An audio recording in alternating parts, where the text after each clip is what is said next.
All right, so we'll say good morning. Good morning. Let us begin by thanking all of our sponsors for this morning's share. To thank our Talmud Torah sponsors for the month of Cheshvan, Stephen Terry Zinn, in loving memory of Steve's father, Albert Zinn Bunim Tzvi Ben Chaim Zichron Lebracha, on the occasion of his 20th yahrzeit. And our Daf Yomi sponsors, Ayala and Sarah Steinberg, and the schos of continued health for Shulamis Chana Bas Susha, and for a continued and enduring refuah. We hope that in the merit of our Talmud Torah, all of the Neshama Slav and Aliyah, all the families in Nechama, all those who need a refuah, should have one together with Kol Cholei Yisrael and Kadosh Baruch Hu should continue to shower Besoros Tovos upon all of Am Yisrael. With that, let us begin. We have a lot to do today. Baruch Hashem, a really great daf. Today's daf is Nun Tes 59, and we are picking up in Meretz Hashem on Nun Chesam Beis 58b. 58b. Let's pick up Emeretz Hashem. I believe we left off on the second wide line. We might have gotten a little bit further down. Right? Does that make sense? Second wide line further? Yeah, second wide line down. Perfect.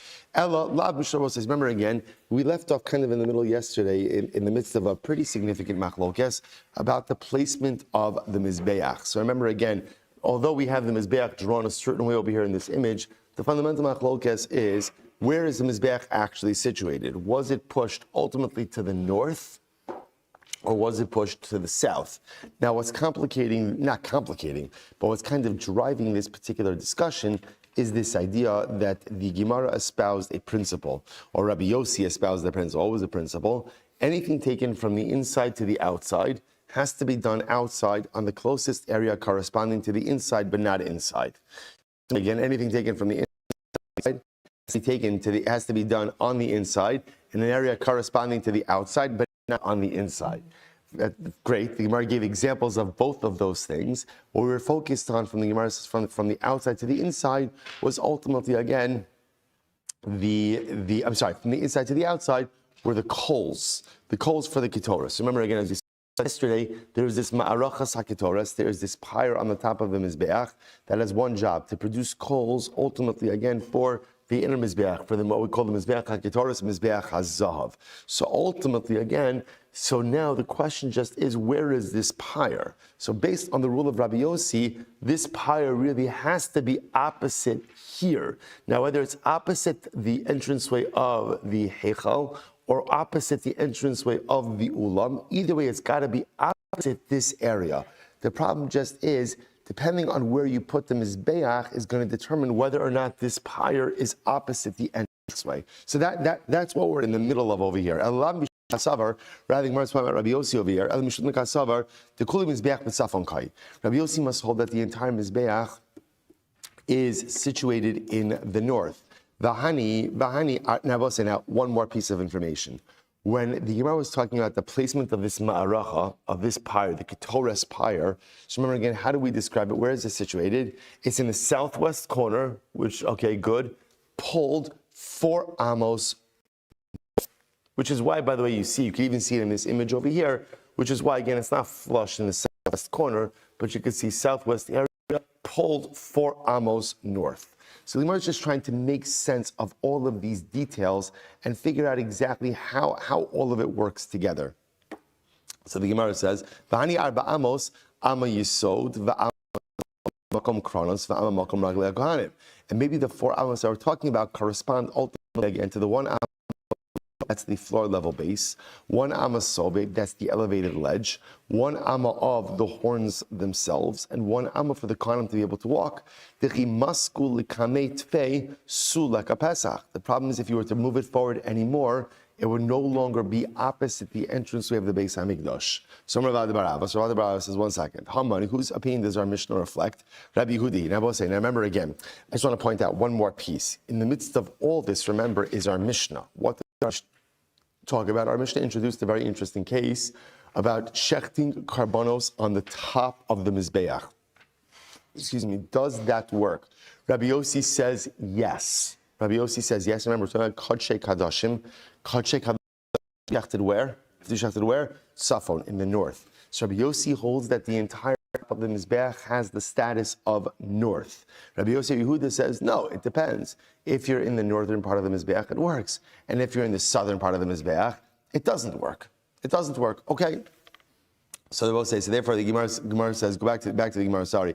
So Hamani, I'm sorry, I'm Rav Adarava, Hamani, whose opinion is reflected over here? Rabbi Hudi, it's Rabbi Huda, now we're going back to the Mishnah, the authorship of the Mishnah, the Sanya, Rabbi Huda Omer, Mizbeach Memutza va'omid be'emtza zara, u'shloshim u'shtayim amos hayula. So we'll say, listen to this. Rabbi Huda is of the opinion that halacha l'maisa, the Mizbeach itself was situated directly in the middle of the Azar. Now, both sides, I just want to point out, that's not this picture. That's not this picture. If you know over here, this is not the center of the Azara. He holds center would actually be a little bit further down, and watch how this works. He says essentially, both, just so you see, center means, when he says center, it means this middle part of the Mizbeach would be aligned with the entranceway over here. That's what center means in this context. So the Gemara says as follows. So I want to tell you, the great part is, so obviously we're struggling to find our good picture medium, right? How do we share these images? So I have to tell you, one of the great parts is almost every other day, someone drops off a sefer by my office. So I'm building my pictorial library. Interestingly enough, I don't know why this is, no one has come up with like a proper sefer on Zevachim, which is strange, which is really incredibly strange. So yesterday, actually, Pacey Caden brought me a fantastic, I should have brought me today, one of the most beautiful stories. It's on Maseches Yoma. It goes daf by daf on Yuma. There's a lot of overlap, not as much for today, but there's a lot of overlap with it. Just a beautiful pictorial guide tomorrow. So if anyone is looking for a new life project and you want to put together a pictorial guide for Maseches Zevachim, I'm happy to write the Haskama. Not that that's going to sell. It's not going to sell any copies with my Haskama, but it's just incredible. So one of the byproducts of being frustrated with our picture matzav. In any event, so just pointing out over here, when Rabbi Huda says that the Mizbeach is in the center, just so you see, this picture, if you look at it at a distance, it looks centered, but it's not centered. So center would be this middle part of here that we call the puach, which we haven't spoken about, like this ash heap in the middle. We haven't spoken about this yet. This really represents the center of the Mizbeach, and if this was centered, this would be opposite the entrance of the Beis Hamikdash. So Rabbi Huda says like this. So the Gemara says, Haman Rabbi Hudi, the Sanya, Rabbi Huda Omer, Mizbeach v'Omer be'emtza Azara. So Rabbi Huda holds that the Mizbeach itself was centered in the middle of the Azar. Now watch this. Ushloshim ushtayim amos hayla. Now boss, and I remember again, also what's great is, remember, we're accumulating our Mizbeach knowledge. How big was the Mizbeach? 32 amos by 32 amos. Now boss, and I remember again, does the Mizbeach have to be 32 amos by 32 amos? No, that was yesterday's daf. You could speaking, make a smaller Mizbeach. Now, minimum shir we haven't discussed. Now, let's just go with what we know. 32 amos by 32 amos. Now, watch this. Eser amos kineged pischo shel heichal. So, therefore, I'm going to both say it had the middle 10 amos of the Mizbeach corresponded to the 10 amma opening of the heichal. Both say, remember again, when we speak about the entrance of the Beis Hamikdash, there are two different entrances. There's the entranceway to the heichal, which is the entranceway over here to the Beis Hamikdash proper, and then there's the entranceway to the ulam, which is the entranceway to the antechamber, which was wider than the entranceway to the heichal. Okay, so therefore, again, Rabbi Huda says like this: the middle 10 amos of the Mizbeach corresponded to the 10 amma entrance of the heichal. Beautiful. Simply, achat esrei amma mikan, ve'achat esrei amma mikan, and therefore, both say obviously, if the middle 10 are lined up the entrance to the heichal, that means you have an additional 11 amos on each side. And also, someone did leave me yesterday. I don't know what happened to it. Someone left me a nice shir member, the intro to the Yerushalmi Yuma. Somebody left it over here. Somebody must have put it away. Okay, so all right, I'll copy that after, because that was also an excellent image. It's pretty much this image with just a little bit more detail. Whoever left that for me, thank you. Nimsa, Mizbeach mechaven kineged heichal. So therefore, what do you see from here? According to this model, the Mizbeach itself was directly opposite the entranceway of the heichal. So, Rabbi Huda, chad sari bailamei. Say, here's the problem. It's very nice and it sounds very symmetrical that now you have the Mizbeach opposite the heichal. Remember again, what's our problem? What's our continued problem? Our continued problem is we have a principle. What's the principle? anything taken from the outside to the inside, right, ultimately, again, has to be lined up with the interior entranceway. So remember, we keep getting back to this area over here, this pyre, right, the pyre for the ketoras. So remember again, we're making coals over here, we're bringing those coals inside, which according to the rule, where should this pyre be? Where should this pyre be? Where should it be? It should be lower down, so it's opposite here. The problem is, what we're running into is, no matter how you situate the Mizbeach, this pyre is not opposite the entranceways. So just we're living out of conformance with our rules. So even if you go with this idea that the Mizbeach is centered, at the end of the day, you would still have to move the pyre 11 amos forward in order for it to be opposite the entranceway. So, and even if you say the entranceway of the heichal and the entranceway of the ulam are one kedusha, which means as long as you're opposite even the larger entranceway of the ulam, you're good to go. Still, shis bailamese, you would still need to move this pyre. You'd still need to move this pyre 6 amos northward in order for it to be opposite the entranceway. So, let me ask 1 second. Mi sarvet hani arba amos bahadi ami yisod ba'amasovev. Do you assume now, when we say that the pyre itself was moved 4 amos forward, right? 4 amos northward. Do we say that that's ultimately again corresponding or together with the amma of the yisod? To which Gemara says, no. Arba amos bar me amma yisod va'ama sovev. No, that would be independent ultimately again of those amos.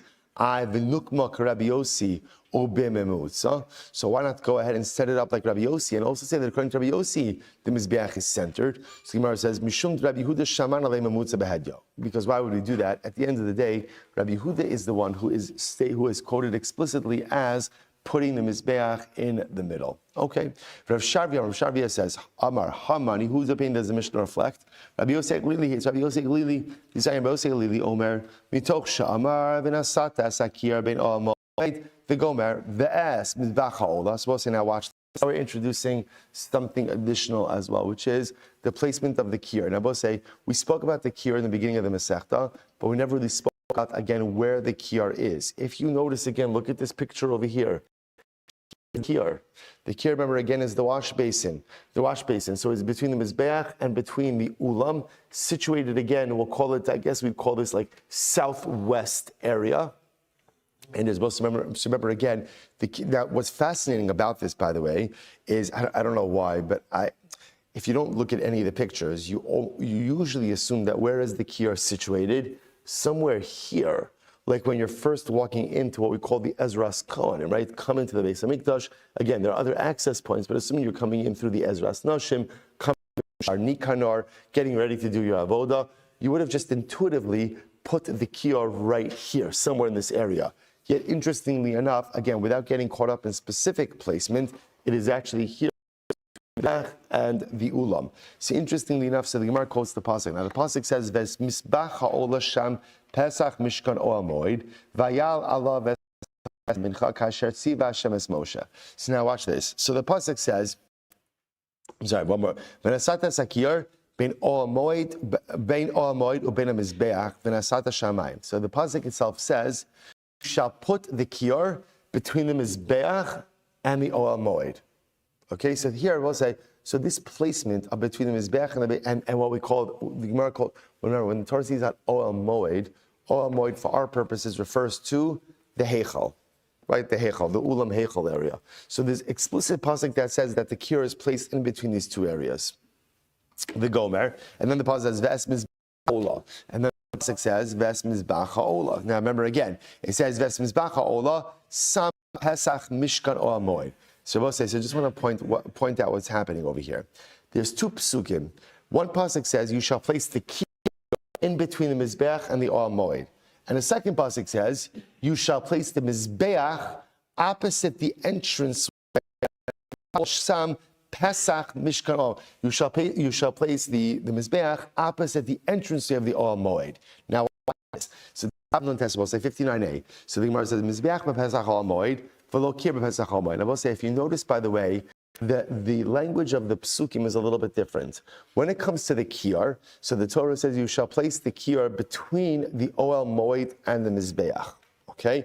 When it speaks about the mizbeach, it says you shall place the mizbeach opposite the entrance of the Ohel Moed. So the Gemara says, based on that, Mizbeach bepesach Ohel Moed, v'lo kir bepesach Ohel Moed. So what do you see from here? The Mizbeach itself is placed opposite the entranceway of the Ohel Moed, and the kiyar is not. So the kiyar has to be between the Mizbeach and the opposite the entrance of the Ohel Moed. So watch this. Sehechan hayanos, no? So where should the kiyar be placed?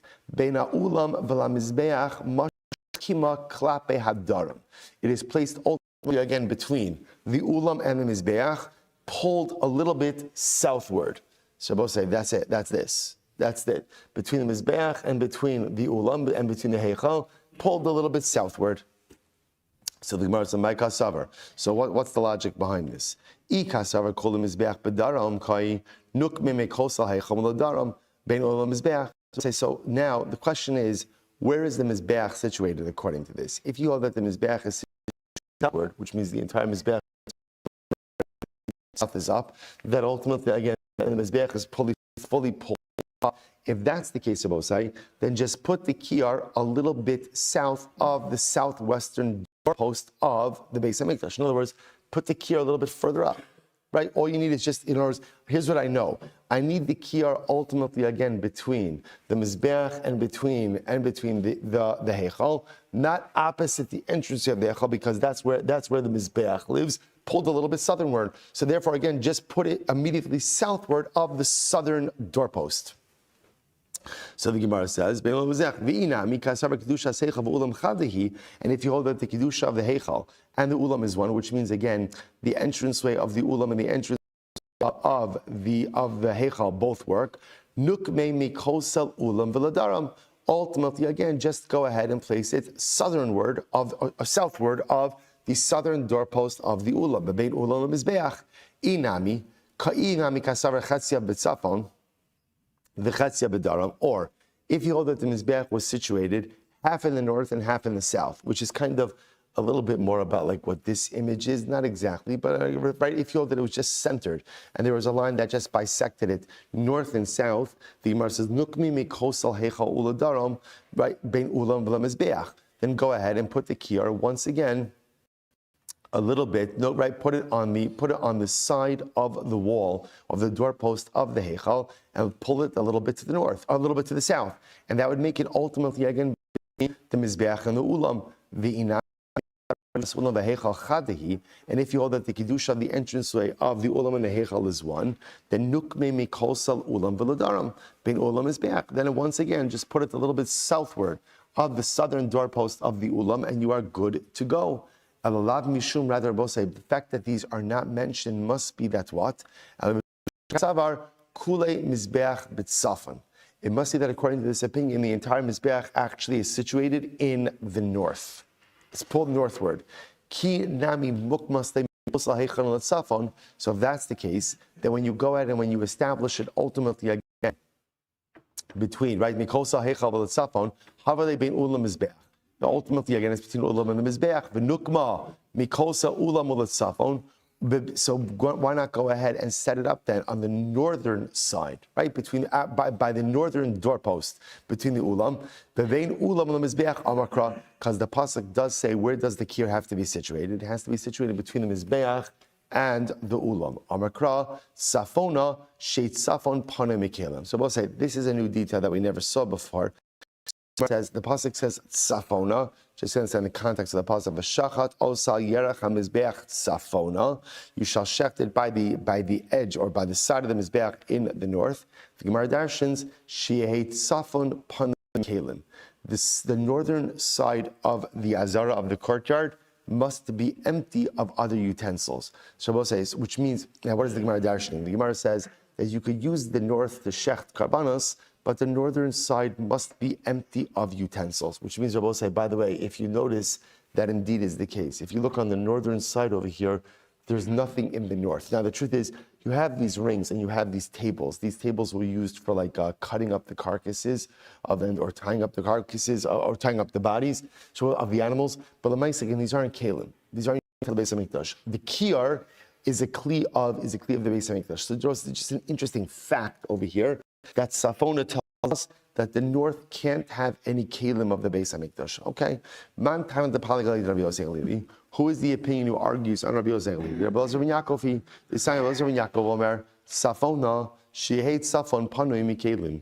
That ultimately, again, the north has to be empty of utensils. Watch Mina Mizbeach, even of the altar, which means Rabbi say that ultimately that's what that the Mizbeach itself can't be occupying the north. Rather, again, the Mizbeach itself must be pulled out from the north as well. Very interesting. Okay, so we'll say, therefore, again, I will say, so what we have over here, kind of, the Gemara doesn't end up with resolution. We'll talk about in the Rambam Beis HaBechira, where actually everything is situated, but just understand our open machloksim. Really, the major machlokis, I will say, that we are dealing with is the positioning of the Mizbeach. And that really drives all of our other machloksim. So essentially, just so you understand, we have three opinions. One opinion, the Beis Hamikdash was pulled totally southward. Okay. One opinion, the Beis Hamikdash was pulled totally northward. One opinion, the Beis Hamikdash was exactly centered to, the Mizbeach was exactly centered to the Beis Hamikdash itself. And the other opinion, which is pretty much the image you see over here, which is it's not exactly centered, but centered than a north or a south orientation. So four-way machlokes as to the positioning of the Mizbeach. That's number one. So keep that in mind. Number two, this rule that was espoused, that when you have something brought from the outside to the inside, it must be placed on the inside opposite the area on the outside, right? That the areas must directly correspond. That causes a problem ultimately, again, for this pyre, the because it's not opposite the entranceway. We also learned about this pyre, right? This Ma'arachas HaKetoras, which was used against southwest corner, 4 amos here from the southwest corner, used to make coals. One job, make coals for the Mizbeach HaKetoras. That's all the information we have right now. Now, in these last couple of moments, we just had the Kiyar. Kiyar has to be situated again between the Mizbeach and the Ulam. Why is the Kiyar here on the southern side and not on the northern side? And what's the answer? Because the pasuk teaches me I can't have kalim on the northern side. So once I can't have kalim on the northern side, and I know that it has to be between the Mizbeach and the Heichal, there's only one place to put the Kiyar, ultimately again, which is here. Incredible. So a lot of information that we are amassing ultimately again as we go through this. And don't have resolution yet on where the Mizbeach is, but we'll get there. Now the Gemara goes on a bit of a tangent. The Gemara says, Amarav, Mizbeach shenifkam is very interesting. What I will say, now by the way, Reb Shalom asked this yesterday, and actually Dr. Gladstone also raised this the other day. It is fascinating to note that you have focus about major details of the Beis Hamikdash, whereas some of the people being quoted over here lived during the times of the second Beis Hamikdash or not long after. For example, again, just going back to this, we had a fundamental machlokes about Karban Pesach until midnight or until dawn. Those machlokes Rabbi Akiva, right? Remember, Rabbi Akiva lived during the times of the second Beis Hamikdash. He lived during the times of the Churban. So you wonder to yourself, I don't understand, how are they having these machloksim when there are people that actually saw what occurred, right? There are people who saw where the Beis Hamikdash was. So Rabbi Soloveitchik actually discusses this in a different context. Rav says, from here you see the tremendous trauma of the Churban. Traumatic events, when people undergo dramatic trauma, often what it does is it confuses their ability to recall facts. So Soloveitchik says, you see from here just how overwhelmingly traumatic the destruction of the Beis HaMikdash was. That literally, again, Jewish life was overturned. Everything that we had known was overturned. It was initially an existential threat to the continuity of Klal Yisrael. There was felt that it was that. And as a result, it was so traumatic that there was even difficulty in recalling exact fact afterwards. That's how traumatic the Churban was. For us, we think about Shosh Beis Hamikdash, it was an event. It was an event in a number of different traumatic events. Trauma of the Churban was something traumatically different.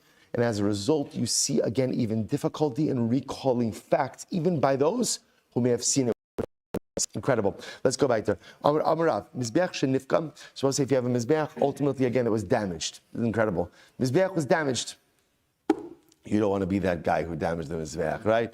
But the Mizbeach was damaged. So what's the halacha? Kol hakadshim shenishchetu sham psulim. Any karbanos that were shachted there are apostle. Now, it's not immediately clear what this means, right? Obviously, if the Mizbeach is damaged and somebody actually shechts a carbon on it, of course the carbon is not going to be good. We'll see a little bit more what it says.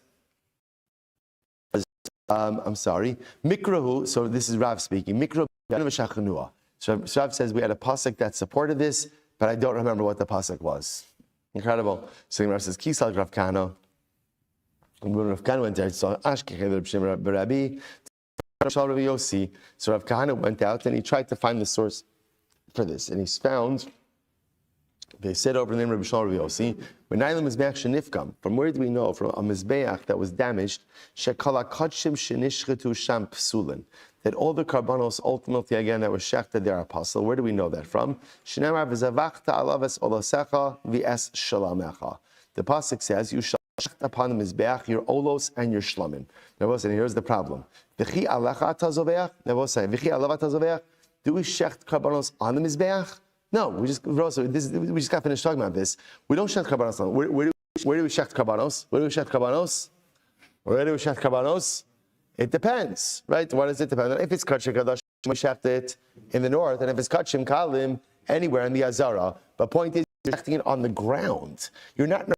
Yes, we have a Mishnah that talks about what happens if you shechted it on the Mizbeach itself, but that's not the norm. So why does the pasuk frame it as you're shechting your karbanos on the Mizbeach? So rather, again, the Gemara says, Ella, kishu shalim v'lo kishu chaser.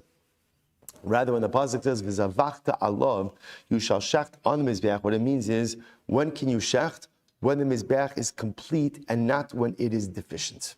That's the idea. The alav means shechita of karbanos is proper when the Mizbeach is intact, but not when it is damaged. Incredible. So the Gemara says, Amar hainukra. So I've kind of said, that's the pasuk that Rav forgot. So therefore I will say, now we round out this picture. So Rav said, Allah Chalamaysa, if you shecht karbanos at a time that the Mizbeach is damaged, ultimately again the karbanos are invalid. Why? Because the pasuk says, V'zavachta alav es olasecha v'es shalamecha. You shall shecht on it your karbanos. What does it mean you shall shecht on it? When the Mizbeach itself is intact, ultimately again you could shecht karbanos. But when it's not intact, any shechita of karbanos is invalid. Rabbi Yochanan says no. Rabbi Yochanan Amar echad zev echad zev psulin. Now both say. Now watch what's happened over here. So Rav says if you have a damaged mizbeach and you shecht karbanos, those karbanos are invalid. Rabbi Yochanan says, both say even if you designate karbanos, you didn't shecht them, you designate karbanos at a time ultimately that the mizbeach is. Ultimately, again, those karbanos are invalid. If you take a quick look at Rashi, Rashi says, Echad zeh v'echad zeh. It's in the intermediate wide lines, 3 lines in. Echad zeh v'echad zeh.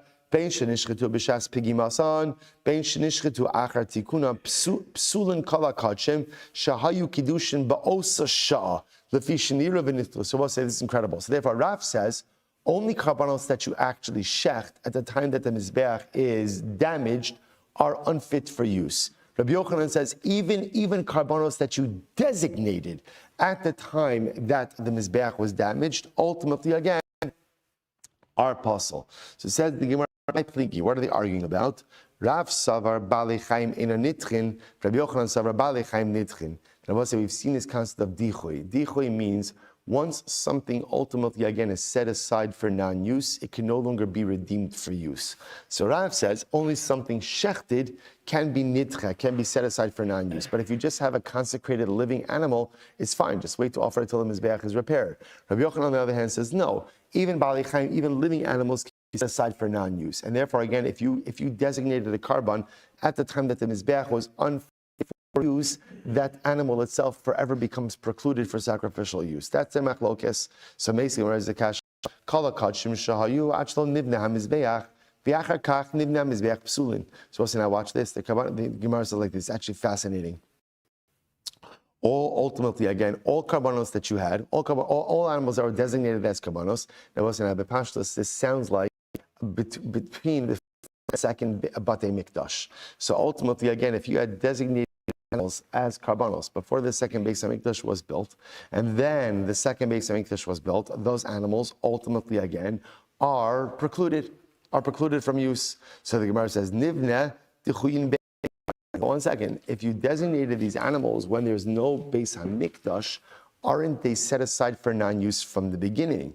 Ella achelo ne'eras hamizbeach. It's very interesting. Rather, here we're talking about karbanos that ultimately were designated before the Beis Hamikdash was destroyed. Before the Beis Hamikdash was destroyed, now the Gemara is saying you can't bring them when the second Beis Hamikdash was rebuilt.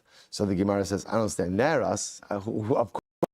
Why I both say? Because again, they would be aged out. Remember again, Naras ha iskin lahu. Remember again, I both say anything that was designated by the time of the first Beis Hamikdash, by the time of the second Beis Hamikdash, right, came along, they would be walking around with the little like sheep walkers, whatever. They're not gonna, right? They're clearly going to be aged out from any type of use anyway. Ella ad shelo nifkam hamizbeach, ba'achar kach nifkam hamizbeach pasal. Rather, I both say the Gemara says like this.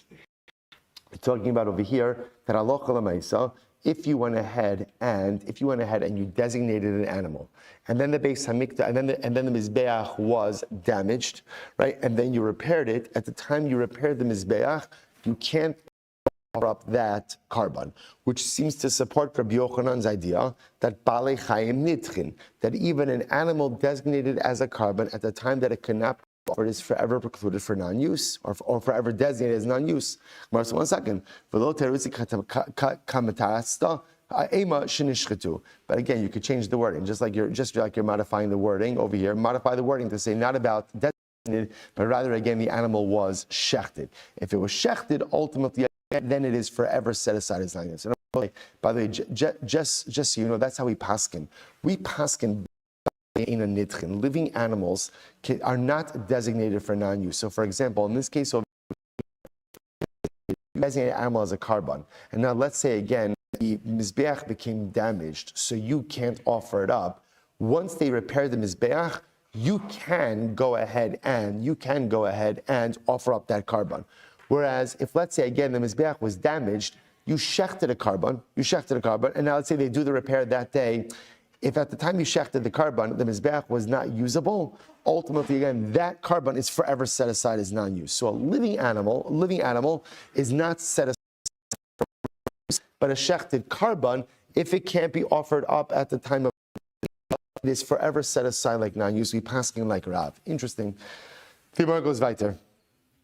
The Gemara says, "Hamarav Gidal Amarav Mizbeach Shenekar Maktirin Kitaris Bimkomo." So this is very interesting. Let's say, it's actually quite fascinating, that halacha l'maisa, if you have Mizbeach HaKetoras, and the Mizbeach was not there, it was uprooted from its place. Rashi says, Mizbeach Shenekar, Mizbeach Pnimi Kamari, V'kasar Adai, Choadin Lechitzon, Kashe Derav Adras. Well, so listen to this. So the Gemara now says as follows, that if you have the inner Mizbeach, which is the golden altar, used for Ketoras, used for incense, if it was uprooted ultimately again from its place, I don't know, it was removed, it was taken away, what's talacha? Maktirin kitoras bimkoma.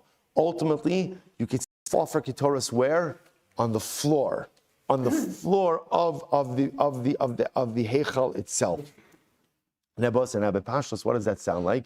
That even in the absence of the mizbeach, you can still continue a sacrificial service. If that's the case, there's a kasha on Rav, because why should we say just because the mizbeach is damaged, will preclude future sacrificial? Mode Rabbi Yehuda bidamim, hachanami mode Rav bidamim. Here's the difference I will say: there's no blood applications out of mizbeach. That's the difference. Technically speaking, it's actually quite interesting. Apparently, kitores, right, incense offering can be done even without a mizbeach. Blood applications absolutely unequivocally require a mizbeach and cannot be done without the mizbeach. So my Rabbi Yehuda, so we'll say, what's the position of Rabbi Yehuda? It's really quite interesting. So my Rabbi Yehuda, this is fascinating. Kidesh hamelech tocha chatzos. We'll say, now listen to this. This is talking about, again, first Beis Hamikdash. First Beis Hamikdash, Shlomo HaMelech. So the pasuk says, it was on that day. This is in Malachim Aleph. It was on that day. Kidesh Chatzar. Now let's listen to this. We give a little bit of background. Let's read the rest of the pasuk. Kimizbeach katan mehechal. Kimizbeach katan mehechal. So we'll say. So now the pasuk seems to indicate like this: on the day that they consecrated the Beis Hamikdash, Shlomo HaMelech also consecrated the floor of the Beis Hamikdash, the floor, to be allowed to be used for animal sacrifice. Why? Because there was such a volume of karbanos that day that the Mizbeach could not accommodate all of the karbanos. That's what's happening over here. To which the Gemara says, Yehuda says, the way the pasuk says it is exactly the way that it occurred. Look at Rashi. Dvarim kichsavan shekidish es third to last line on the daf in Rashi. Shekidish es haritzba kula l'shem mizbeach lahaktir ala. So literally again, Shlomo created the floor of the Beis Hamikdash itself to almost serve as an extension of the mizbeach, to actually sacrifice animals on a lefi shaya mizbeach. Katan mehachil olos ushlamim shekrivu lachanukas hamizbeach. V'amrin l'kol Rabbi Yehuda haki mashrakar. So we'll say, now listen to this. Therefore, Allah is incredible. The pasuk is to be taken literally. Now we'll say, we're going to see. Get ready for this. They offered up a total of 142,000 karbanos on the day that Shlomo Melech inaugurated the Beis Hamikdash. 142,000. How wild. Now, the Gemara says, if Rabbi Yehuda says, literally, the Mizbeach was too small, so Shlomo Melech did something very interesting. He consecrated the floor of the Mikdash itself to make the floor of the Mikdash like the Mizbeach. That would allow, obviously, again, for sacrificial service on the entire area. Yossi says, Amud Bezer V'alo kvar ne'amar elef olos yal Shlomo Mizbeach. Oh, yet the pasuk says that the mizbeach that Shlomo Melech built was very big, and they were able to offer up 1,000 offerings on it. V'ilu beis ha'olamim hu omer vayizbach Shlomo zevach hashlam asher zevach la'Hashem bakar esrim shnayim elef. So ultimately, again, I just mentioned before, they offered up a total of 140,000 over the course. It's not really.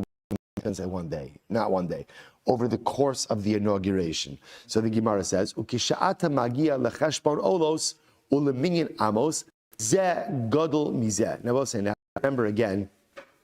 Now remember, halacha l'maisa, the mizbeach of Shlomo HaMelech should have been big enough to accommodate the sacrificial load, the sacrificial volume. It was enough. Right now, again, obviously. Once, but over the course of that day, ultimately, again, there would have been enough room to accommodate all of the karbanos. So, therefore, why is it that Shlomo, just darshaning over here, why Shlomo Melech would have needed to expand the sacrificial area to include the floor of the Azara? He should have been able to accommodate everything on the Mizbeach itself. The problem is the pasuk itself says that the Mizbeach was too small. Elamahu katan mehachil. Rather, I will say, what does it mean ultimately that the Mizbeach was too small? What does it mean? The Gemara says, Ka'adam ha'omer lechaveiro ploni nanasu opasa la'avoda. What it means is, the Gemara compares it again, we'll see exactly what this means. The Gemara says, what does it mean ultimately, again, that it was too small? It's like a person who tells his friend that so-and-so, or says about someone, so-and-so is a midget, and therefore unable to do the avoda. Okay, what exactly is happening over here? Take a look at Rashi.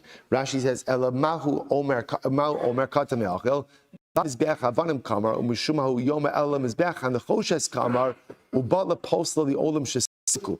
So we'll say, listen to this. When the pasuk says that the mizbeach, this is fascinating.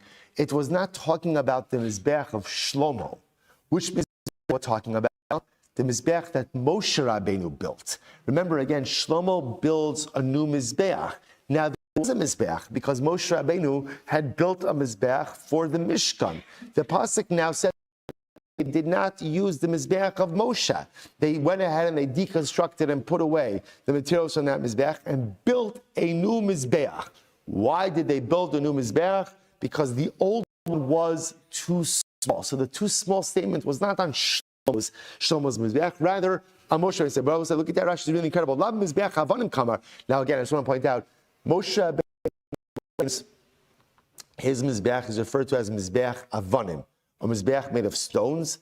Our mizbeach, this mizbeach now, the mizbeach in the Beis Hamikdash is called mizbeach hanechoshes, the copper mizbeach, as opposed to the mizbeach, the mizbeach hakatosh was called the mizbeach hazav. The inner one was made ultimately again of gold. Outer one is called the copper one. So again, Moshe is called mizbeach havanim, Beis Hamikdash mizbeach hanechoshes, Inner one Mizbeach Hazav. So now look at Rashi. Lav Mizbeach Havanim Kamar. So when it says that the Mizbeach was too small, it's not referring to the Mizbeach Havanim. Mishum hahu yoma elam mizbeach and the choshes kamar ubala postal the olam shesilku mashetala kasu katno beolos sheosa yom nishnu ma'al yinaka.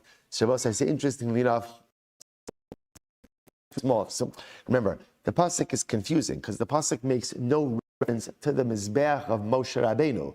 Yet now, so therefore the pasuk just says the mizbeach was too small. So we assume it's talking about the mizbeach of Shlomo HaMelech. So, but his Gemara says no, it's about the mizbeach of Moshe. So why not say that the mizbeach of Moshe was small? Why word the pasuk in such a confusing way?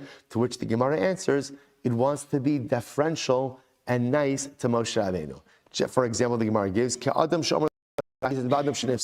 if there's a Kohen that's, let's say, puzzled to do the avoda, so what would they say about it? They would say, oh, so and so is a midget. Now, apparently, I don't know, I guess things change over time, but apparently in times of the Gemara, it would have been offensive to say this guy is puzzled to do the avoda. Call him a midget, apparently that's not offensive, right? So in other words, that at least, now obviously a midget is not allowed to do the avoda in the Beis HaMikdash, so calling him a midget is less puzzle. So same thing over here, the Gemara says, we said the Mizbeach was too small. The pasuk doesn't say which Mizbeach was too small. So therefore, we the reader assume that it's talking about the Mizbeach of Shlomo. In fact, it's not the Mizbeach of Shlomo. Rather, what was it? It was the Mizbeach of Moshe Rabbeinu. Incredible. Rabbi Yehuda, Shapik and Rabbi Yossi. Rabbi Yossi is saying good. Rabbi Yehuda, Tamei da Amar Mizbeach Sha'asa Moshe Gadol Haya. Now, Rabbi Yehuda disagrees because Rabbi Yehuda actually holds that the Mizbeach that Moshe Rabbeinu made was actually a very large Mizbeach. The Sanya, Chamesh Amos Orech, the Chamesh Amos Rochav, Dvarim Kichsam de Rabbi Yossi. So we'll say now again, when the Torah gives the dimensions ultimately again of the Mizbeach of Moshe Rabbeinu, so the Torah says that you shall make the Mizbeach Atzei Shitim Acacia wood, Chamesh Amos Orech, 5 amos in length, 5 amos in width. Ultimately, again, it should be a square. Rabbi Yossi says it's literal. That mentions of Rabbi Yehuda says no. I will say, get ready for this. Rabbi Yehuda says, get ready. Rabbi Yehuda says, it says over here, Ravua, meaning by Moshe Rabbeinu, by the Mizbeach that Moshe Rabbeinu made, it says square. And it says over there, Ravua is on the both side, get ready. Where's over there? Over there is Yecheskel. Is Yecheskel. Now, both say, as we're going to talk about, there is dramatic machlokes, the visions of Yecheskel. Which Beis HaMikdash is he referring to? Is Yecheskel referring to the Bayis Sheni, or get ready for it, is he referring to the Bayis Shlishi? So there's a lot of ambiguity in the visions of Yecheskel. But either way, for our purposes, it doesn't matter all that much. But the idea that Rabbi Yehuda is saying is like this. It says Ravua, it says square. The Mizbeach has to be square by Moshe Rabbeinu.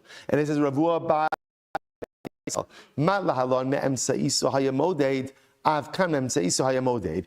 Just like by Yecheskel, the measurements are from the center of the Mizbeach and on, so too by Moshe Rabbeinu is from the center. Oh, so we'll say that dramatically changes things. That means going to Rabbi Yehuda, according to Rabbi Yossi, the entire Mizbeach is 5 amos by 5 amos. According to Rabbi Yehuda, it's 10 amos by 10 amos, right? That the 5 is measured from the center point. That obviously fundamentally changes the dimensions of the Mizbeach. V'hasam minalan. Now we'll say, by the way, in general, by Yecheskel, how do you know that he's measuring from the center point? And from the Ariel, the way they take to the Mizbeach, ultimately again it's 12 amos l'chol ruach. Oh, and ela yud beis al yud beis, measuring from the midpoint. Maybe it's 12 by 12 altogether. Kishu Omer, when the pasuk says el arba'as rivav melamed. So when it says ultimately again from its 4 quadrants, that tells you ultimately again that halacha l'maisa it is measuring from the middle. So therefore, Rabbi Yossi, fundamental machlokes Rabbi Yehuda and Rabbi Yossi, ultimately on the share of the mizbeach. Rabbi Yossi ki gamar gzeira shava begova hu de gamar. When Rabbi Yossi, well, we'll have to stop over here. We'll pick up with a little bit kind of in the middle. Rabbi Yossi, but very exciting. Now ultimately again talking about gzeira shava from. So therefore, gzeira shava from Mizbeach of Moshe Rabbeinu to the Mizbeach of Yecheskel, and now trying to understand how big was the Mizbeach of Moshe Rabbeinu, and again, was it really too small ultimately again to serve its purposes in the Beis HaMikdash as built by Shlomo HaMelech. So stop over here for today. Shkayach, everyone. I'm sorry? Man. Yeah. It's essentially the Mizbeach in like a circle, and you're talking about the outer. That's correct. Correct. All you need to do is just, green the Mizbeach itself is a square. So again, the tapuach was just situated in the middle of the square. All you're doing is dividing. It's not, all right, have a great everyone.